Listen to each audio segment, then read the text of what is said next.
저 오늘 주제는 뭐예요? 오늘은 그 갤러리아 폴리지의 서울숲 상권? 네, 아틀리에 거리? 아틀리에 거리에 대해서 거기가 거래가 진짜 대한민국에 제일 많이 되는 데 중 하나거든요. 네, 최근 한 5년 정도. 5년 정도 동안? 네. 그 이유가 뭘까요? 사실 이해가 안 가는 동네긴 한데 그러니까. 거기 상권에 대해서 좀 같이 이야기하면서 네네. 네. 알겠습니다. 트리마즈에서 네. 서울숲이 진짜 가까워요, 되게. 엄청 가까워요. 그래서 저는 맨날 저녁 먹고 요 길로 맨날 산책을 해요. 아, 여기 앞에가 강변건영이죠. 네. 이게 엄청 올랐더라고요. 여기가 서울숲 네. 초반에 개발될 때는 한 5억? 이거밖에 안 했는데 여기가 지난 한 4년 동안 거의 2배가 됐어요. 강남도 많이 올랐지만 여기가 5억에서 12억? 최근에 실거래가 찍힌 게 여기가 12억 찍혔어요. 근데 여기는 보시다시피 용적률이 높아서 네. 재건축할 때 별로 메리트가 없거든요. 사업성이 없어요. 네, 사업성 없죠. 저거 아시죠? 아크로 서울 네. 포레스트. 저거 생기면 여기가 약간 좀 변동이 있을 거라고. 네. 원래는 그러니까 갤러리아 폴에 저 뒤에 있는 게 성수동의 대장이었는데 네, 여기 오른쪽에 붙어있는 네, 동이 101동, 네. 왼쪽이 102동인데 101동에는 70평대 네. 위주로 돼 있거든요. 근데 101동 70평대에서 저기 1호 라인, 그러니까 아크로 서울 포레스트 때문에 저기 전망이 막히는 부분, 네. 저기가 원래 분양가도 30억이 넘어요. 근데 최근에 아크로 서울 포레스트 올라가면서 조망이 막히고 부동산 경기가 안 좋아지고 대출이 조여지면서 최저가로 지금 거래된 게 27억 7천만 원이에요. 포레 네. 같은 경우에 무조건 제일 싼 집도 30억 이상이다라고 하는 상징성이 있었는데 아크로 서울 포레스트 들어오면서 뭐 여러 가지 이유가 있겠지만 어쨌든 지금 30억 미만의 하나가 거래가 됐어요. 그래서 이제 시작이지 않을까 생각합니다. 네, 그래서 포레는 지금 매매하기에는 사실 저도 이제 예전에 집 얻으러 다닐 때 폴에도 보셨죠? 네, 포레도 받고 더일도 받고 다 봤어요. 네. 근데 포레 집 좋아요. 구조도 괜찮고 그리고 널찍널찍하고 네. 세대수가 230세대인데 세대수에 비해서 커뮤니티도 괜찮고 네. 다 좋은데 분양 가격이 너무 비쌌어. 맞아요. 그래서 저거 사실 분양을 받았던 사람들이 다 나한테 이런 얘기를 하더라고. 내 집 보러 가면 제가 분양을 얼마에 받았는데 지금도 이 가격이에요. 서울숲 일로 가면 이제 본격 서울숲으로 가는 길입니다. 서울숲 근처에 살면 서울숲을 앞마당처럼 쓸 수 있다는 게 가장 큰 메리트인 것 같아요. 맞아요. 서울숲을 보면서 생각드는 게 원래 이 정도 사실 숲이 있고 여러 가지 교통도 좋고 이런 환경이라고 하면 상권이 정말 많이 커야 되거든요. 네. 원래 이게 부동산적으로는 왜냐면 또 여기가 또 서울의 거의 중심 같은 느낌으로 네네네. 돼 있기 때문에 상권이 당연히 많이 커야 되는 지역인데 네. 상권이 너무 크질 않았어요. 왜 그럴까요? 지금 서울숲 뒤에 있는 아틀리에 거리가 워낙 거래는 많이 됐는데 거기가 새로 짓는 신축이 안 돼요. 신축이 막혀 신축이 있어요? 다 안 돼요. 저기는 왜요? 신축이 지구단위 뭐 정비구역 해가지고 재개발 지역으로 묶여 있는 곳도 있고 지구단위 계획으로 정지되어 있는 데가 있기 때문에 신축이 안 되니까 1, 2층짜리 단독주택을 기껏해야 개조해가지고 상가 정도 만든 건데 그것도 어느 정도 한계가 있지. 좀 묶어가지고 큼직큼직하게 뭐 이렇게 신축을 하고 좀 예쁜 건물들도 나오고 그렇게 해야지 상권이 형성이 될 텐데. 명전 씨, 근데 갤러리아 폴에 밑에 상가는 공실이 아직도 많잖아요. 엄청 많아요. 이게 2011년 입주란 말이에요. 네. 근데 2011년부터 17년까지 또는 작년인 18년까지 계속 공실이었고 성동구에서도 이거를 해결하려고 노력을 많이 했는데 네. 아직도 공실이에요. 그래서 제가 갤러리아 폴에 밑에 상가에 몇 번 가봤는데 상인들이 많이 없다 보니까 화장실조차도 관리가 잘 안 되고 있어요. 그래서 이제 폴에 사는 제 지인들도 주상복합의 가장 큰 메리트 중에 하나가 밑에 이제 상가를 바로 이용할 수 있다, 뭐 슈퍼도 있고 막 이런 게 가장 메리트인데 폴에는 상가가 망했어요, 완전. 8년 동안 망했다라고 하는 거는 앞으로도 별로 이제 부흥될 가능성이 없다라고 하는 거거든요. 여기 상가 분양받은 사람 다 울고 있거든요. 네, 맞아요. 왜 그런 거예요? 여기 일단 두 가지 원인을 낼 수 있는데 하나는 일단 구조적 원인. 일단 지하를 너무 많이 팠어요. 상가를 보시면 1, 2층에서 위로 올라가는 상가 구조보다 지하 1층, 2층, 3층까지 상가가 형성이 돼 있어요. 이 건물은. 그럼 사람들이 요즘에는 점점 지하 쪽보다는 지상으로 올라가는 추세인데 지하 쪽에 많은 스페이스를 상가로 하다 보니까 그만큼 임대 맞추기도 곤란한 상황이고 또 말씀하신 것처럼 분양을 그렇게 해서 비싼 가격으로 분양을 받은 사람들이 지하라고 해서 많이 싸게 받지는 않았을 거예요, 그 당시에도. 근데 이분들이 그렇게 분양받은 거를 싸게 임대를 주기도 어렵고 그렇다고 안 좋은 업종을 임대를 주기도 어렵다 보니까 그 지하가 어떻게 보면 총체적 난국이 된 거죠. 그래서 1층 같은 경우는 그래도 공실이 좀 덜해요, 여기가. 두 번째가 갤러리아 폴의 자체가 사람들한테는 주상복합이라는 이미지도 있겠지만 어떻게 보면 집이라는 이미지가 강해서 네. 사실 갤러리아 폴을 잘 알지 않는 사람들은 실제로 들어가서 상가를 이용하진 않아요. 잘. 맞아요. 네, 잘 몰라요. 아, 여기에 무슨 상가가 뭐가 있고 뭐가 있는지에 대해서 이해도가 굉장히 떨어지는 데다가 거기다가 이 지역의 상권에 비해서 상가가 너무 많죠.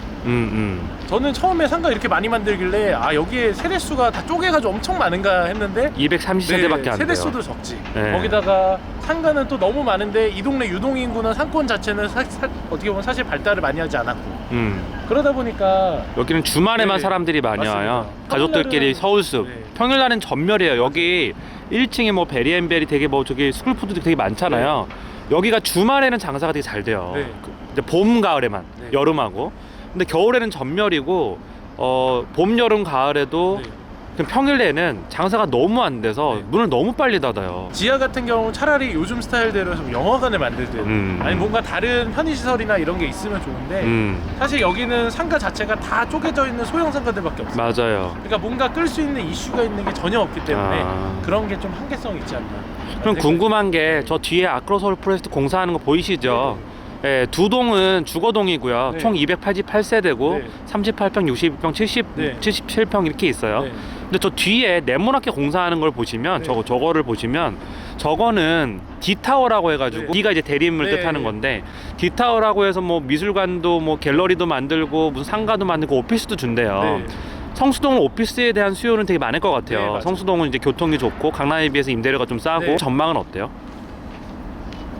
음식점이 들어간다고 해가지고 뭐 저기에 음식 어떻게 보면 먹자 상권이 많이 형성이 된다고 해가지고 저희가 전망이 좋다라고 말씀드리긴 좀 어렵고 뭔가 파급 효과가 있는 무언가가 들어와야 된다라고 생각이 들어요. 저기도 임대료 구성이 어느 정도가 될지 모르겠는데 사실 성수동에서 버틸 수 있는 임대료 수준이 있거든요. 네. 근데 그 수준에서 어느 정도까지 맞춰질 수 있을까? 저 성수동에 살면서 제일 불만인 게 먹을 만한 집이 많이 없어요. 네. 우후죽순 생기고 있는 뭐 브런치집이나 퓨전 음식점 막 이런 것들 유행에 따라 생기는 것들은 되게 많이 생겨요. 네. 근데 가격도 거의 강남하고 비슷해요. 그렇죠. 근데 퀄리티는 훨씬 떨어져요. 그래서 항상 저는 차 타고 성수대교 넘어서 강남 가서 먹거든요, 밥을. 여기가 거기죠. 포레 뒤에 있는 네, 아틀리에 포레 거리가. 아틀리에 거리. 이거죠. 되게 저층 다세대주택밖에 없네요. 네, 여기는. 다세대 주택을 좀 개조해가지고 근생으로 바꾸는 케이스가 많은데 그 앞에도 카페잖아요. 바로. 아, 이게 개발 제한 구역으로 묶여 있어서 이렇게밖에 개발을 못 하는 네, 거예요, 네. 여기는? 정비구역 자체가 뭐 단독으로 개발하게끔 하는 게 아니라 전부 다 개발을 해야 되는데 이제는 개발할 수 없어진 이유가 여기 땅값이 너무 올랐어요. 그래서 구청에서 하는 것처럼 재개발을 할 수가 없어요 지금은. 땅값이 너무 올라서 올랐어요. 수용하는데 비용이 너무 비싸기 때문에 한 채 한 채 부셔가지고 올리면 안 돼. 한 두 채 묶어서 부시고 이런 식으로 안 그런 하나요? 식으로 변화를 줘야 될 것 같아요. 평당 6천만 원씩 해요. 이런 데가? 네. 네, 이게 6천만 원이라고 하고 논현동이 6천만 원, 강남이 6천만 원이라고 생각했을 때 대지 면적 기준이에요? 그렇죠. 대지 면적 기준. 어. 근데 여기다가 누가 6천만 원 성수 전략정비구역 같은 경우는 대지 네. 면적 기준 1평에 1억씩 하잖아요. 네. 거기는 이제 아파트가 왜냐면 올라갈 거기 때문에 그렇죠. 아파트 관련된 것 때문에 하는데 사실 그 1억에 산다고 해서 비전이 그리 강하진 않을 거예요. 여기가 이제 메인 거리 중에 하나인데 아, 요 여기요? 입구에 보면 원래 모텔이 하나 있었어요. 아, 모텔 네. 봤는데 지금도 있을 거예요? 네, 저 모텔이 평당 4천만 원에 한 4년 전에 팔렸거든요. 아, 대지 면적이? 네, 대지 면적이 4천만 원에 팔렸는데 아. 지금은 요 거리는 거의 7천만 원 불러요. 아, 이 거리는 평당. 7천만 원이 네. 평당 대지가? 네, 말도 안 되죠. 아니, 아파트가 올라갈 수 있는 땅도 아닌데 어떻게 7천을 불러요? 14년, 15년 사이 정도? 한 2년 동안 여기 전체에 있는 어떻게 보면 블록의 필지가 이게 하나하나 블록 하나 건물 하나를 다 필지라고 하는데 네네. 그 필지가 200개가 조금 넘어요. 한 200개 아, 정도로 200개가. 예를 들어서 가정을 했을 때 200개 중에 30개가 팔렸어요. 그 200개 중에 30개면 어마어마한 거의 거래가 아니에요? 어떻게 보면 팔린 게 15%가 팔린 거예요 여기서. 그 전체 15%가 전체 변동이 됐다는 15%가 거잖아요. 소유자가 변동이 됐는데 산 사람들이 다 청담동, 강남 아, 강남 부자들이 여기 그렇죠. 쓸어 담았구나. 다 그 당시에 한창 유행일 때 다 쓸어 담았죠 여기. 3천만 원, 4천만 원 할 때 쓸어 담은 사람들은 돈을 벌었을 거고. 그렇죠. 3천만 원, 4천만 원대 이제 샀던 분들, 그분들이야 이제 가격이 올랐으니까 돈을 벌었는데 이제 그 이후에 여기가 5천, 6천까지는 팔렸어요 지금도 네네. 거래가. 얘가 이제 평당 4천만 원에 팔렸던 땅이에요. 아, 이 땅이요? 네. 아, 여기가? 4천만 원에 이런 지역을 왜 평당 5천만 원, 6천만 원씩 주고 살까라고 생각을 했지만 팔리더라고요. 서울숲 뒤여서 그런 거 아니에요? 그렇죠. 서울숲이 앞에 있고 네. 혹시나 나중에 개발이 되거나 대규모 개발이 될 가능성이 높고 네, 맞아요. 여기는 워낙 이제 땅이 좋은 지역이고 네. 위치가 좋은 지역이기 다 때문에 평지잖아요. 그렇죠. 다 평지고. 요건 이게 되게 유명한 카페예요 여기서. 아, 뭐예요 이거 장미 맨션은? 장미맨션이라고 해가지고 주택을 개조한 카페인데 아, 여기 성수동에서 또 여기 좀 나름 핫한 카페. 그럼 궁금한 거 요즘에는 네. 물론 아파트 시장하고 건물 시장하고 다르지만 요즘에도 여기에 평당 6천 이상의 매매 문의가 들어와요? 파는 사람들은 좀 있는데 사는 사람들이 그렇게 많지는 않을 거예요. 아, 요즘에? 근데 부동산을 오래 하다 보니까 저만의 약간 틀이 생겨요. 이런 재개발하거나 이런 주택을 리모델링하는 경우는 평당 5천만 원 이상 사면 사실 메리트가 크게 없다라고 생각을 하는 게 제일 일반적인데 여기는 또 그렇게 해도 사시더라고요. 성수동이니까. 네, 성수동이니까. 연남동도 다 그렇게 개발된 거 아니에요? 그렇죠. 근데 연남동은 유동인구가 어마어마하잖아요. 맞아요. 카페 같은 거나 뭐 빵집이나 이런 거 하면 되게 잘 맞아요. 된다면서요. 그러니까 성수동하고 그 연남동하고 여기하고 어떻게 보면 비교를 할 수 있는 데인데 네. 연남동 같은 경우는 훨씬 더 쾌적하고 도로도 넓고 발전이 훨씬 더 잘 돼 있는데 상가들도 재밌는 것도 그렇죠. 많고. 그리고 거기는 개발에 대한 제한이 거의 없어요. 그러니까 다 짓고 뭐 리모델링하고 난리가 났죠. 여기 같은 경우 지금은 조금씩 풀리고 있는 건데 개발 자체가 개발을 풀리는 시점에서 평당가가 너무 높은 거예요. 근데 연남동은 처음엔 평균 평당가가 낮은 그러니까 가격이 쌀 때부터 개발이 풀려 있다 보니까 매입하자마자 그 당시에부터 개발하기가 쉬웠던 거죠. 근데 여기는 지금 이제 개발하려고 했더니 너무 비싼 거예요. 근데 제가 여기 걸어보면 네. 개발을 이쪽으로 하려면 뭐 두세 개 뭉탱이를 묶어서 개발하는 걸로는 사람들 집객 효과가 없을 것 같고 여기는 걷기도 안 좋고 네. 주차도 안 좋고 좀 약간 지저분한 것도 네. 있고 굉장히 좀 뒤죽박죽 돼 있어요 동네가. 그래서 여기는 통개발을 하지 않는 이상 맞아. 평당 그렇게 뭐 7천 뭐 8천까지 올라가기는 힘들지 않을까요 여기는? 근데 다 좀 어려울 거라고 생각해. 이론적으로는 굉장히 힘들 거라고 생각하는데 금요일인데도 이렇게 유동인구가 없어요. 근데 이게 단지 또 사람들을 집객할 수 있는 시설이나 이런 게 없어서라기보다 이쪽에 오는 것 자체가 굉장히 오기가 어렵죠. 네. 네, 여기 찾아오기가 좀 어렵고. 성수동 사는 사람들도 폴에나 네. 이 정도 살지 않으면 여기까지 오기 조금 별로거든요. 거래가 되는 건 이슈가 됐는데 사람들이 모이는 건 이슈가 되지 않은지. 거래만. 네. 어떻게 기대 보면 효과. 여기 오셔서 보면서 뭐 맛집도 다니셨다고 했지만 우리가 대중적으로 더 알만한 맛집은 별로 없잖아요. 네. 네, 우리가 막 딱 거기 가면 뭐 연남동 가면 뭐 여러 가지 많잖아요.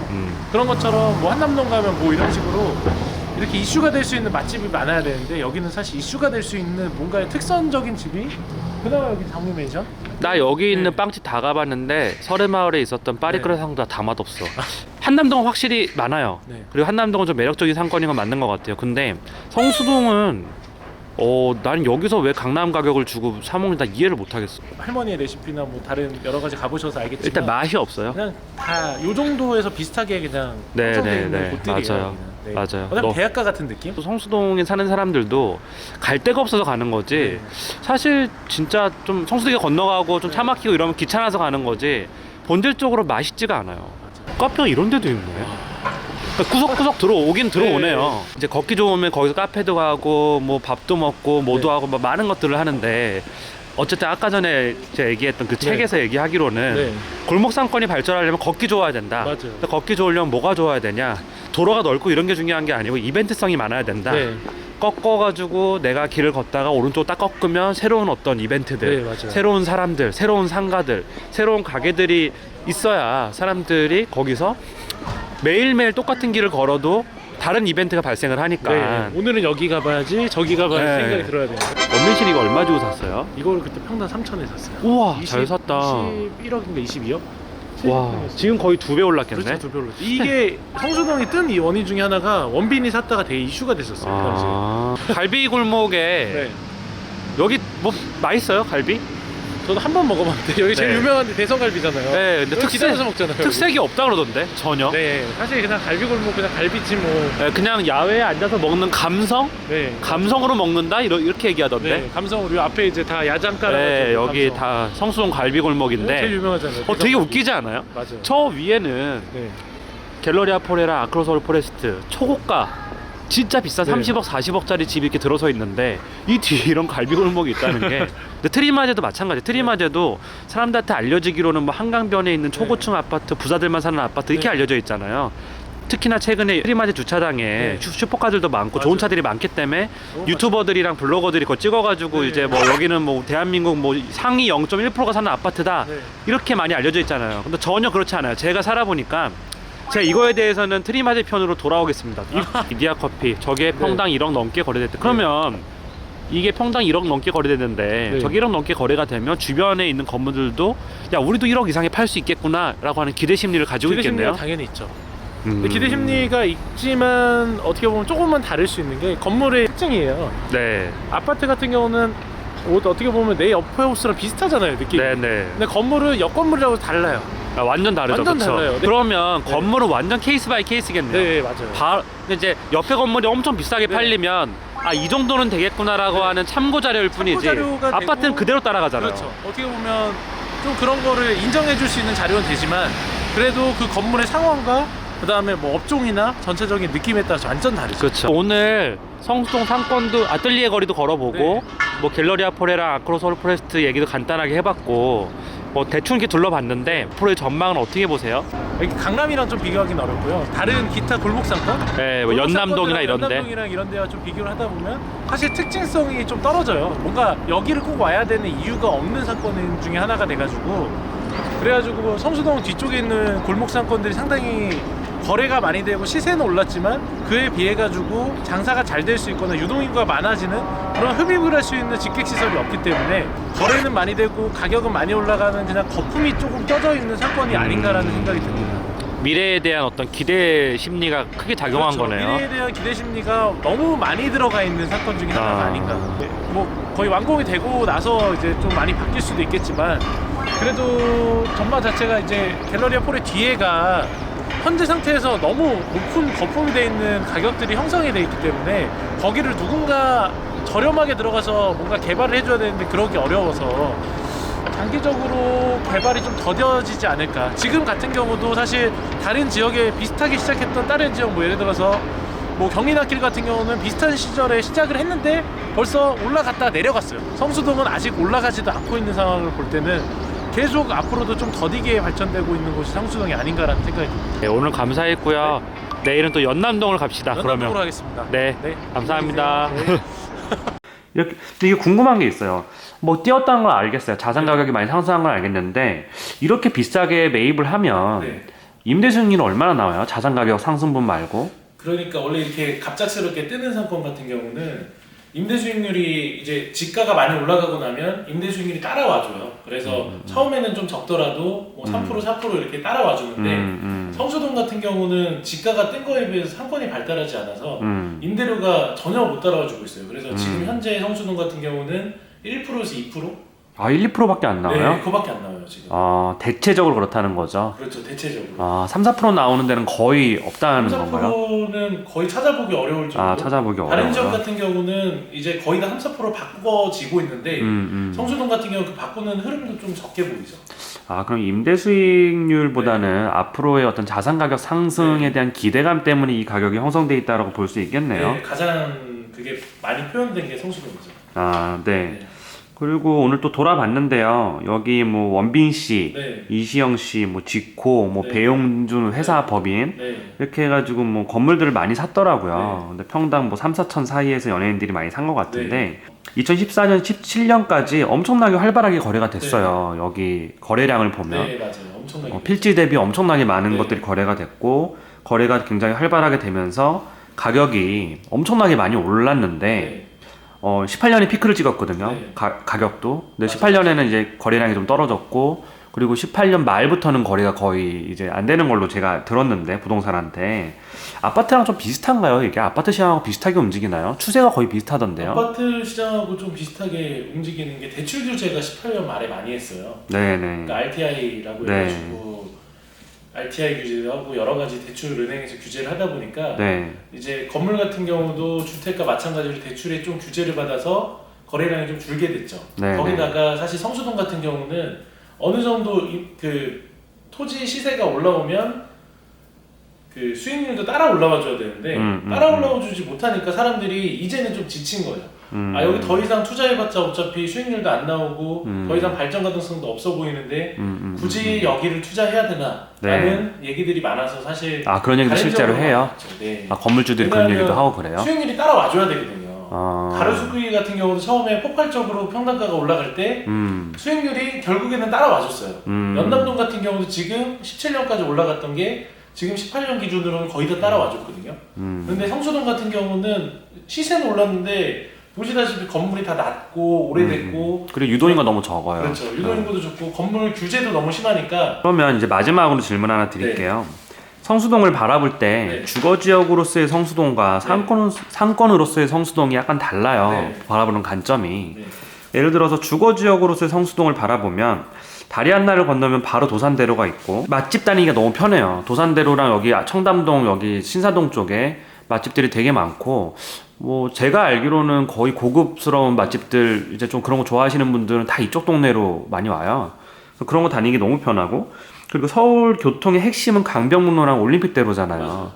그 도로랑 바로 맞닿아 있고 그 교통의 요지라고도 할 수 있고 그리고 서울숲의 존재가 있고 그러니까 주거지로서는 굉장히 매력이 있고 아직 공장지대가 많고 좀 지저분한 동네이긴 하지만 학군 빼고는 굉장히 살기 좋다라고 저는 생각을 해요. 주거지로서는. 근데 상권으로서는 저도 영정 씨랑 똑같이 느꼈거든요. 여기 한 8개월 살면서 성수동에 살면서 확실히 한남동이나 이런 강북 상권들 좀 메가 상권들보다 현저하게 떨어지고 재미도 없고요. 맛집도 없고요. 여기 성수동 맛집이라고 하는데 다 가봤는데 그냥 성수감자탕이 제일 맛있어요. 맞아요. 성수감자탕. 네.